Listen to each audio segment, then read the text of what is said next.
We're going to start now, and as people come in, they'll come in. Since we have a new room, or rather a new arrangement, I felt that we should focus on clearing the room for ourselves. So we're going to do that by making the sound of Om together 3 times. Let's begin by focusing on our breath for 3 breaths.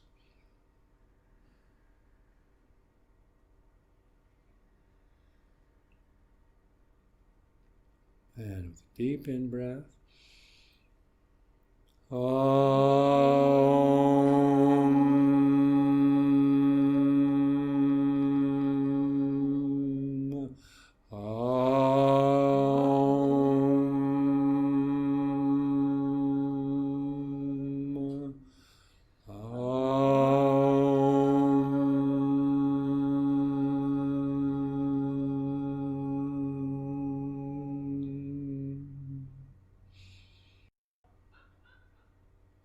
Shanti, Shanti, Shanti.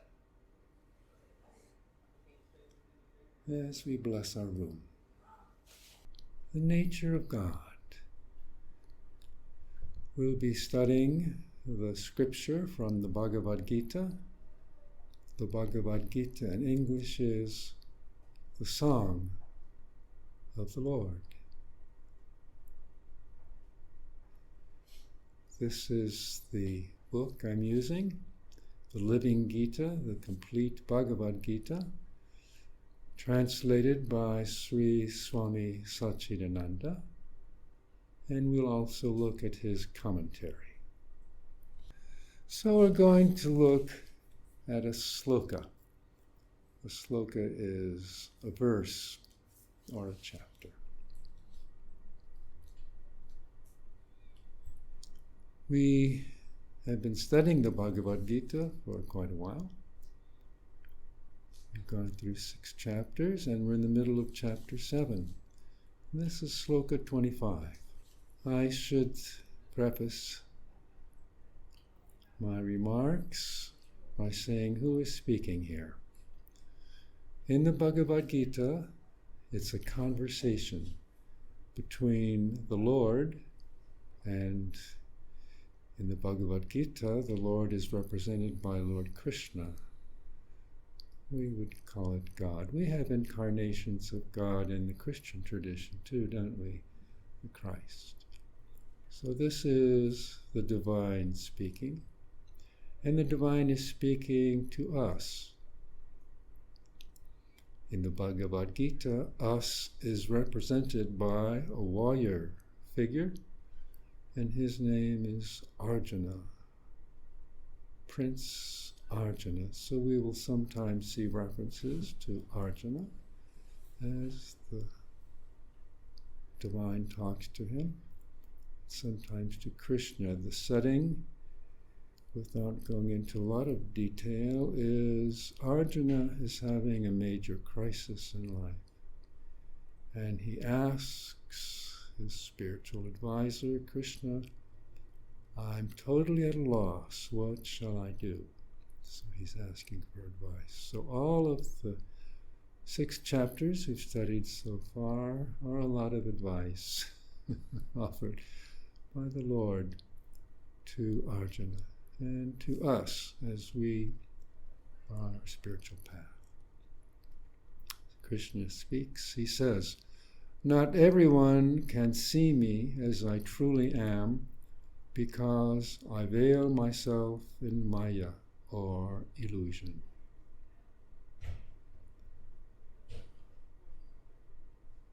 We need to see where these verses land within ourselves rather than take them as absolute word. What do these verses resonate in ourselves? Not everyone can see me as I truly am because I veil myself in Maya.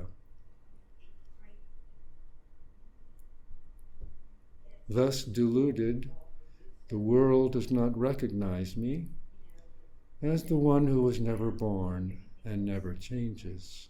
Yes.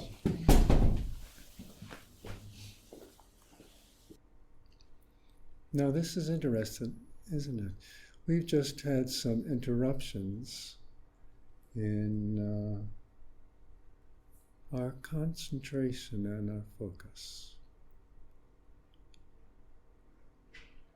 We might consider that all of our senses and our sense perceptions are part of Maya, the illusions that keep us from recognizing the divine as the one or the energy that was never born.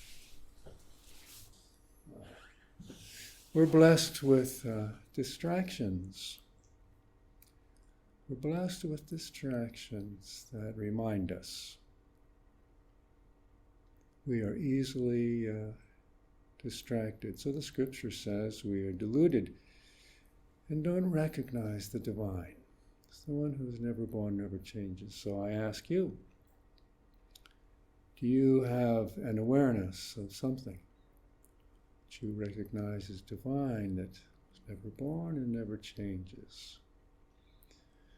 It's a question you don't need to answer, you just need to hold, and let's go on. Arjuna, here's Krishna addressing Prince Arjuna. I know all about every creature in the past, present, and even the future.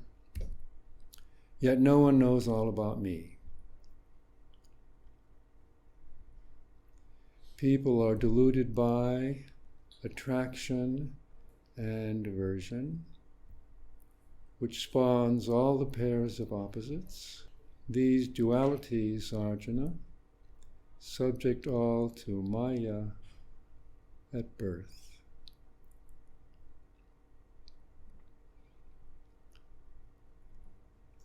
We need to delve into this sloka.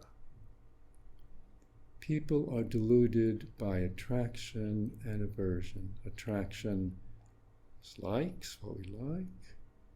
Aversions, what we don't like. Reverend Sandy talked about this in the sermon today. She related it to people at the end. She said, can you have the serenity to determine the people you cannot change, the courage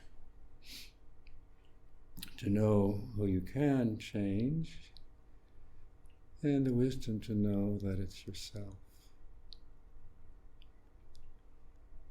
When we feel an aversion to others, we wish to change them that way. We wish they were different. So attraction and aversion spawns all the pairs of opposites.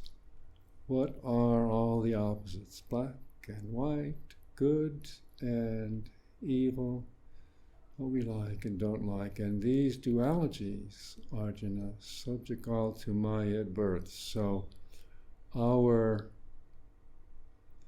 attraction, our habit of liking this and not liking that, is what subjects us all to the illusions that prevent us from experiencing the divine. I don't think we're ever going to get rid of our attractions and aversions, but can we hold them in a new light? Can we hold them in a new light so that we step back from them? We notice we have them, but we don't let them rule ourselves, and thus, stepped back, begin to see the illusion that they dwell over us, so we can step back from them and perhaps experience the divine. Let's look at Sri Swami Satchidananda's commentary on these slokas. And by the way, ask that if you have any comments or questions, please bring them forth. Your comments or questions, undoubtedly others' comments or questions. So bringing them forth helps everyone. Any comments or questions before we move on? As I think about the internal sense of truth or spirit of truth that you can tap into, that this idea of attraction, there's something where there is a part of yourself spiritually that you need to pay attention to, which is attraction to truth, that I believe is accessible internally. So I understand this idea of not wanting to see the difference between spirit and the material world. But there's also this thing of attraction can be a positive thing in the sense of attracting internally, paying attention to what feels like truth. Yes, I got it. So we have perhaps a longing, an attraction to find the truth. And we can think of that truth as residing inside of ourselves. Mm-hmm. So if the truth resides inside of ourselves and we have a longing or attraction to get in touch with it, I wonder what it is that veils that truth from us a lot of the time. And perhaps instead of attraction and aversion, a better word might be like or dislike. Here's why I say that. Mm-hmm. Likes and dislikes we can look at as residing in the mind, as thoughts, as words. I like this for breakfast. I don't like that. In the afternoon, this person I like and that person I don't like. Mm-hmm. These are all thoughts and they reside in the mind. We can consider that we have two sorts of intelligences in ourselves. Mental intelligence, ego intelligence, intellect, and also another intelligence which we consider as being heart-based. Mm-hmm. And perhaps it's that heart-based intelligence that longs for and is attracted to the truth. Mm-hmm. And perhaps it's our reactive thinking, the thoughts that we reactively think, that sometimes get in the way. The mind, the thoughts start talking to us and get in the way of us experiencing that truth that was already there within us. Does that make sense to you? Mm-hmm.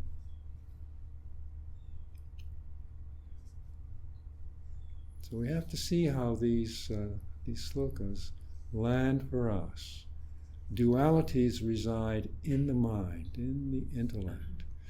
Dualities are learned from the time we were little kids. When we're taught language, we learn right away to say, I like this, I don't like that. What's the second word little babies learn?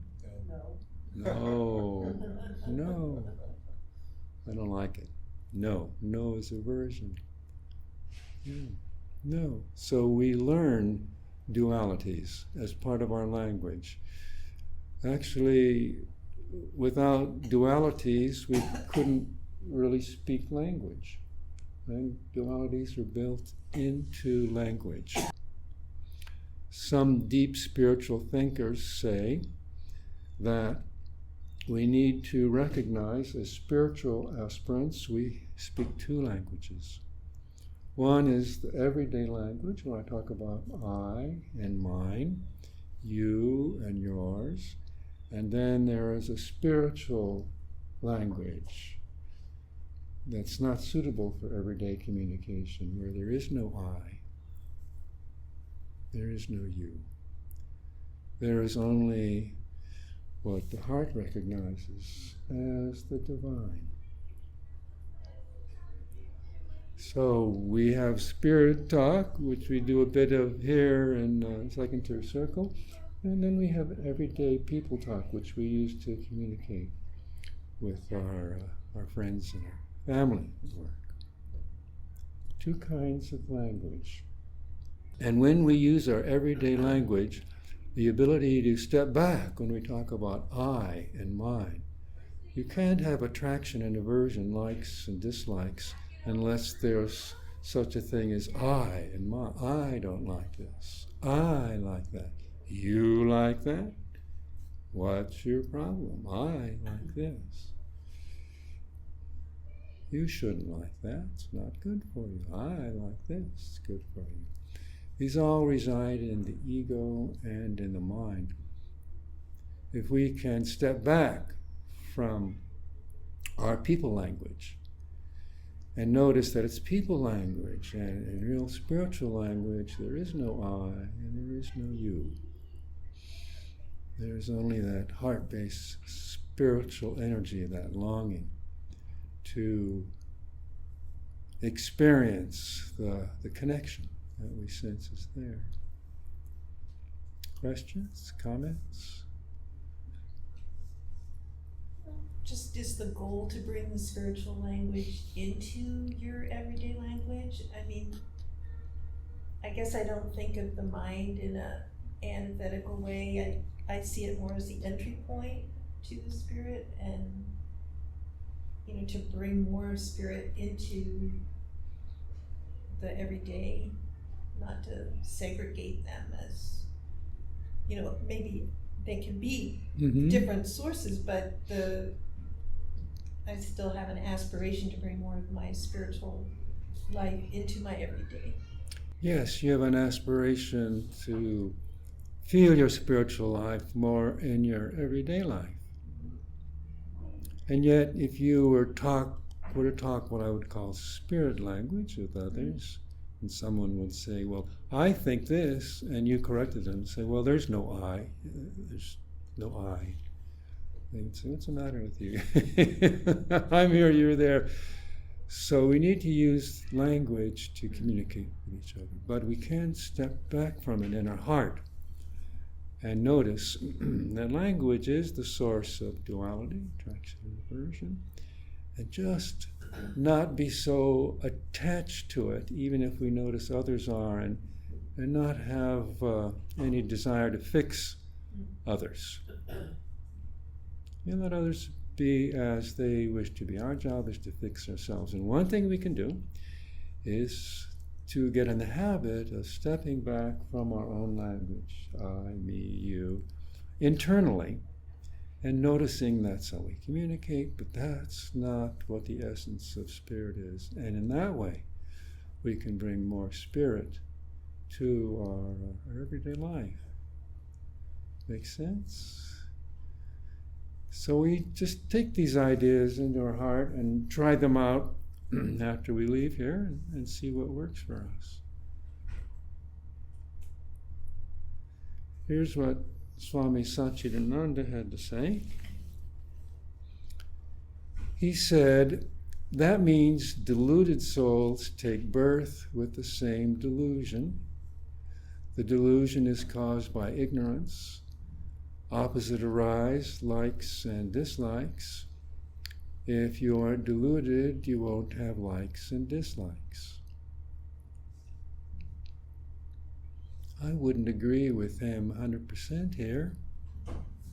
We may be deluded, but if we're not deluded, I think we still might have likes and dislikes showing up for ourselves. I think the ignorance is not recognizing that these opposites which arise are mental constructs. They're thoughts. We think the thought, I don't like this, I don't like that. Those are thoughts. Those thoughts then propagate into our body, and we may experience sensations in our body. If we don't like something, we may get angry, experience a feeling, anger. We may be sad, experience a feeling. What is the source of the feeling, anger, and sadness? The source is a thought. So in some ways we're responsible for our feelings because they're related to the thoughts that we allow to arise. Deluded souls take birth with the same delusion. The delusion is caused by ignorance. Opposites arise through our language. If you aren't deluded, you won't be so attached to your likes and dislikes.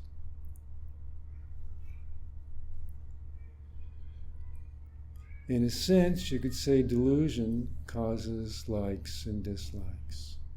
So when we're so attached to our mind and to the thoughts that we have, in that way we are deluded and the likes and dislikes arise. But from what are you deluded? The truth. Deluded from the truth.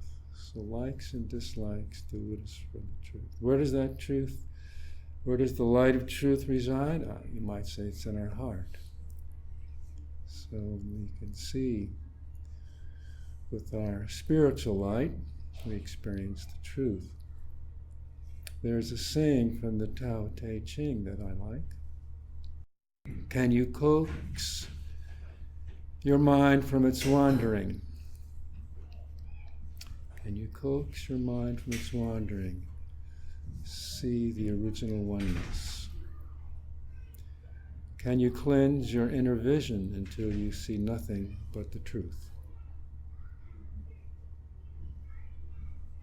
For me, what I realized, we can't cleanse our inner vision until we see nothing but the truth, because the inner vision only sees the truth. You know, sometimes these teachings are meant to address us at different stages of our spiritual development. When we think we're the mind, then we think, let's see, can I cleanse my inner vision till I see nothing but the truth? Which makes sense if we think we are the mind. But when we realize there's that spiritual place within us that only sees the truth, our inner vision only sees the truth, but rather it's our mind which brings up exceptions, delusions, likes and dislikes. You have to look at yourself to see if that fits for you. What are we deluded? The truth. And what is the truth? Something permanent, never changing, always there. What is the truth? So is that inner light in you something permanent, never changing, always there? When we miss the truth, we look for the experience we might get from the truth. And when we miss the truth, we look for the experience we might get from the truth. Again, what is truth? Permanent peace and happiness.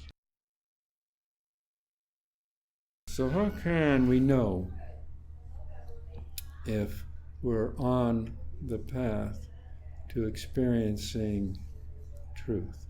We can know it if we are experiencing peace and happiness. So in other words, no matter what's happening in the world, no matter what our experiences are, I like this, I don't like that, can we experience the mind not liking this, not liking that, from a place of inner peace, place in our heart.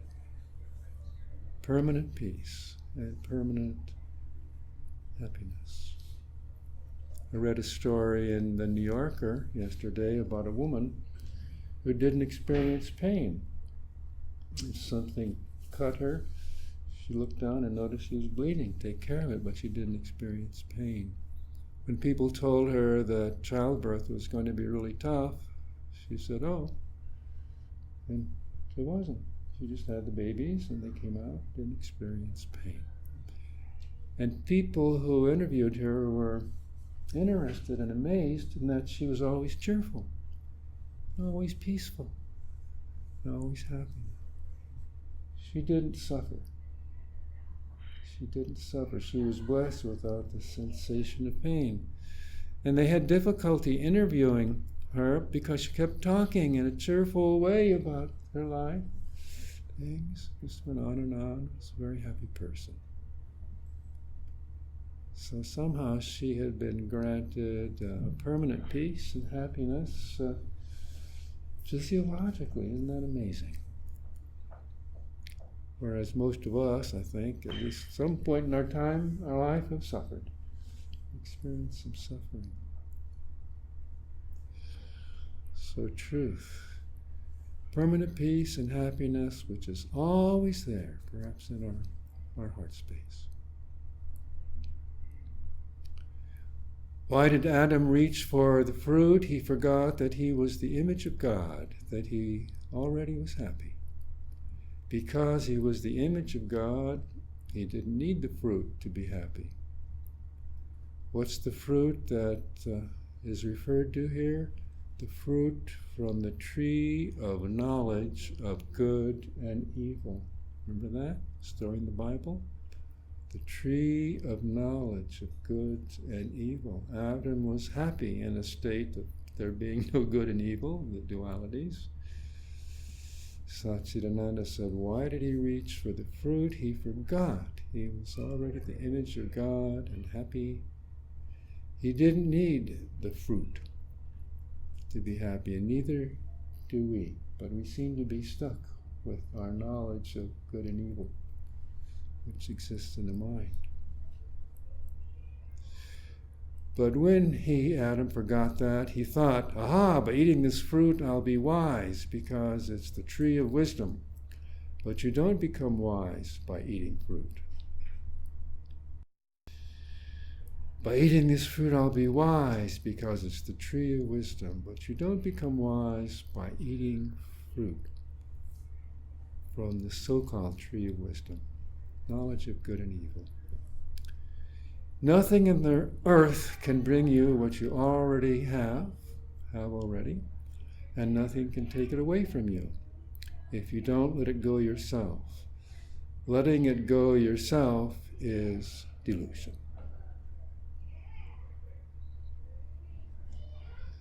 So by staying and viewing the world from our heart center, no one can take away from us what we already have. And when we do let go, looking at the world from our heart space, what we see through the senses and the filter of our mind's thoughts is a delusion. Well, it's a great delusion. It seems to work real well when we go to work and we be with our friends and family. We have a happy common delusion. It seems to work really well to get along with each other. But can we, even though we're experiencing the world as it is and interacting with life and people, still have a part of us be looking at all of this going on from that inner source of peace? Can we do that? That's the spiritual challenge. And when we forget to do that, to use lessons like this to help remind us, can I take a deep breath and look at what's going on from my inner peace? So stay away from anything that disturbs your peace of mind until you realize that nothing and nobody can disturb your peace.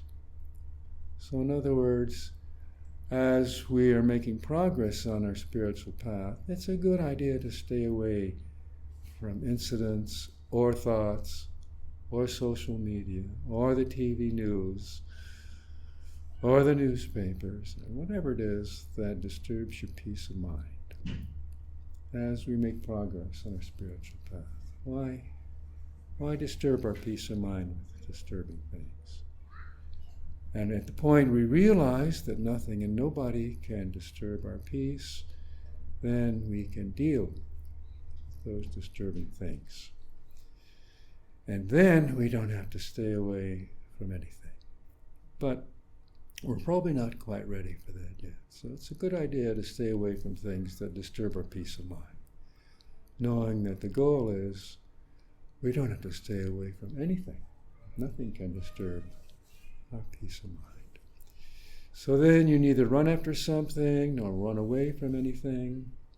Running after is liking, running away from is disliking. When you realize this, you stop running.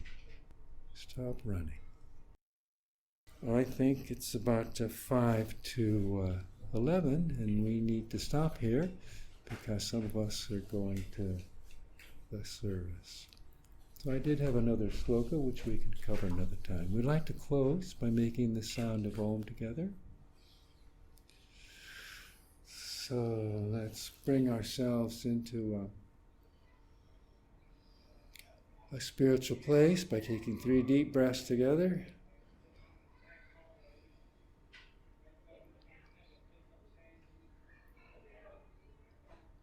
And deep breath.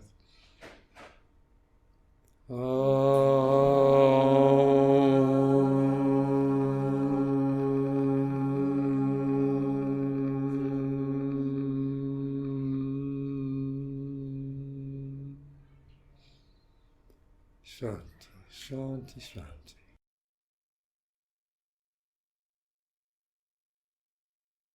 And go in peace.